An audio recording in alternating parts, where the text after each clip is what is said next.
Bem, muito obrigado. Sra. Deputada Mariana Mortágua, faz favor. Muito obrigado, Sr. Presidente. Rapidamente.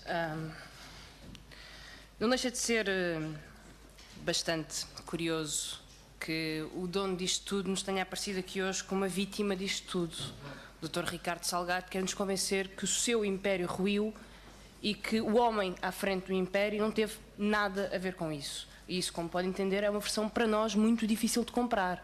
Não basta chegar à Comissão de Inquérito, atribuir culpas a toda e qualquer instituição que exista neste país e arredores e dizer nós não tivemos nada a ver com isso. Não é uma explicação aceitável, até porque não é possível. E por isso eu gostaria de retomar alguns assuntos que já foram debatidos. Em primeiro, a cascata das holdings da família. Em 2011, a ES Control Holding Máxima deixa de ser financiada por privados e passa a ser financiada pela ESI. Em de dezembro de 2012 a setembro de 2013, a dívida da ESI aumenta em 3,3 mil milhões de euros. Já fui confirmar o número. E eu não acredito que o Dr. Ricardo Salgado não se lembre de há um ano atrás ter discutido com membros do Conselho Superior aumentos de 3,3 mil milhões de euros no passivo da maior holding do grupo a seguir à Espírito Santo Control. Em novembro de 2013 começam a surgir problemas na ESI, entre eles um passivo escondido, mas repito, é preciso perceber também porque é que o passivo aumenta e se em 2011 não aumenta já se sabia para financiar o grupo, porque não conseguia aceder ao mercado. O Banco de Portugal detecta problemas na ESI e a partir de janeiro de 2014 nós começamos a ver a dívida que estava na ESI a passar para a Rio Forte. Isto em janeiro de 2014, quando em maio de 2014 o Dr. Ricardo Salgado convenceu o Zé Albava a investir na Rio Forte 900 milhões de fundo de tesouraria da PT que levaram a uma redução do capital da PT na Oi.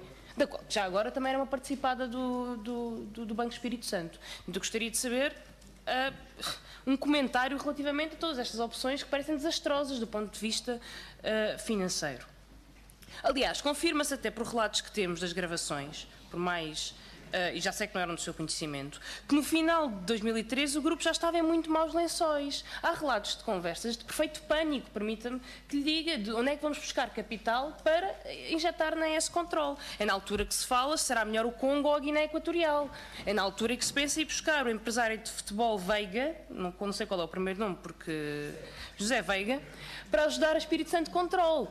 E com muitas limitações, já sabia, por causa da reputação do Sr. José Veiga no mercado. Portanto, no final de 2013, há inclusive declarações do Dr. Ricardo Salgado a dizer bom, se calhar a recapitalização pública não é assim tão má, mas o fundo da Troika não chegaria para os problemas do BES. E isto são declarações que nós temos como tendo acontecido em reuniões no final de 2013. E gostaria de saber se são verdadeiras ou não, porque elas apresentam-nos uma situação bem diferente daquela que nos vem aqui contar que, bom, isto foi um problema, em junho de 2014 estava tudo bem, era aguentar mais um bocadinho e tudo seria resolvido. Em relação ao Dr. Barroso, ainda não percebemos muito bem porque é que foi contactado.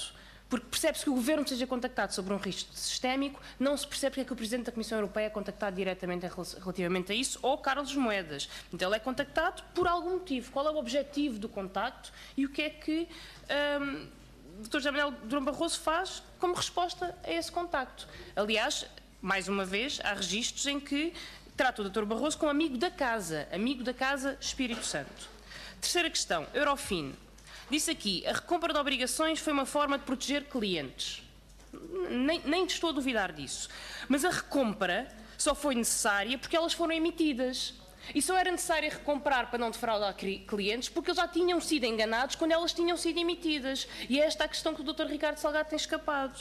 Porque o BES estava a emitir obrigações através da Eurofin, que eram recompradas com lucro, já sabemos, e eram depois enviadas para veículos em offshore, onde se juntava a dívida da parte não financeira e eram revendidas ações desses fundos offshore.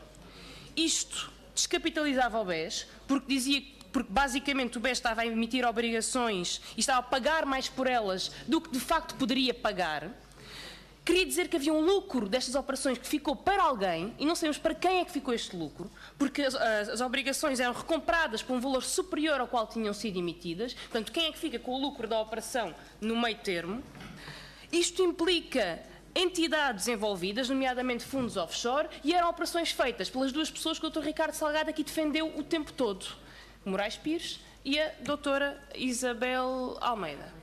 E, portanto, alguma palavra terá a dizer sobre isto, porque eu não acredito que o Presidente da Comissão Executiva não saiba este esquema que se estava a passar de financiamento, aliás, que o Dr. Ricciardi chamou esquema fraudulento. E queria saber, porque não é recompra, é o esquema em si, o que é que tem a dizer sobre ele. Alguma tolerância para tentar acabar aqui os dois temas, sendo que o meu acesso à terceira ronda é limitado. Banco de Portugal. Acha que é bem interpretado se eu disser que fez um acordo com o Banco de Portugal para sair depois do aumento do capital? Houve um acordo com o Governador para dizer saímos depois do aumento de capital? Sabemos que inicialmente o Banco de Portugal queria que a provisão das obrigações da ESI fosse feita no BES. O BES não queria e, portanto, a provisão passou para o Espírito Santo Financial Group. O Banco de Portugal cedeu nisso, a provisão era para ser no BES e passou para o Espírito Santo Financial Group.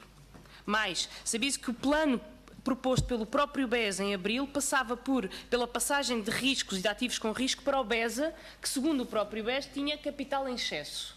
Isto chegou a acontecer, passaram-se ativos arriscados para o BESA como forma de limpar o balanço do BES. Chegou a acontecer algum tipo de operação com a Caixa Geral de Depósitos, troca de carteira de créditos, tal como proposto pelo BES ao Banco de Portugal.